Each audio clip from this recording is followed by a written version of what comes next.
de la situation sanitaire dans les établissements scolaires. Bonjour Christelle Dessein, vous êtes la principale du collège Ronsard à Limoges et secrétaire académique du SNPDEN UNSA. Votre syndicat était dans la rue les 13 et 19 janvier dernier pour dénoncer le protocole sanitaire ou plutôt les protocoles sanitaires à répétition imposés dans les écoles. C'est vrai que les parents d'élèves ont un peu de mal à suivre en ce moment et vous aussi finalement.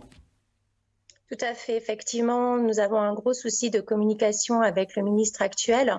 Nous apprenons les protocoles la veille dans des journaux payants ou sur les réseaux sociaux en même temps que le grand public, ce qui ne nous permet pas d'anticiper et de pouvoir répondre aux attentes des enseignants et des parents le matin lorsqu'ils déposent leurs enfants à l'école.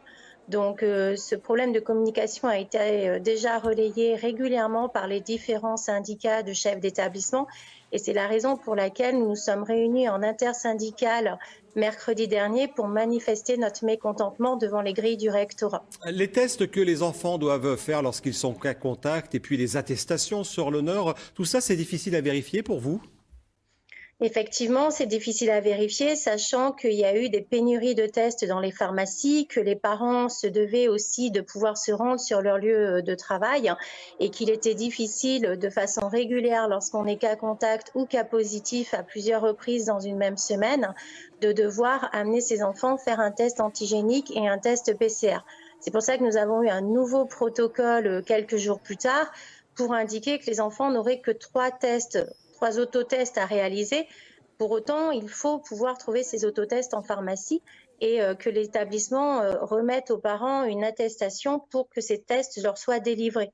Donc tous ces éléments administratifs alourdissent les charges de travail des personnels, principalement les infirmières d'établissements scolaires lorsqu'il y en a, des chefs d'établissement et des vies scolaires. Concernant les épreuves du bac, des examens sont prévus là au mois de mars. Vous demandez que tout soit fait sous la forme de contrôle continu. Pourquoi? Effectivement, notre syndicat SNPDEN UNSA demande cette disposition-là parce que de nombreux élèves ont été Covid pendant cette période ou n'ont pas eu les cours de façon continue de fait de l'absence de leurs professeurs. Et prévoir des épreuves dans ce contexte-là serait complètement injuste en fonction des élèves. C'est la raison pour laquelle nous souhaiterions qu'il y ait un contrôle continu. Des annonces devraient avoir lieu dans les heures ou les jours à venir et nous sommes, en attente, puisque je pense que nous apprendrons les choses en même temps que les élèves et en même temps que le grand public une fois de plus. Merci beaucoup Christelle Dessein, vous êtes la principale du Je vous collège remercie. Ronsard à Limoges. On passe au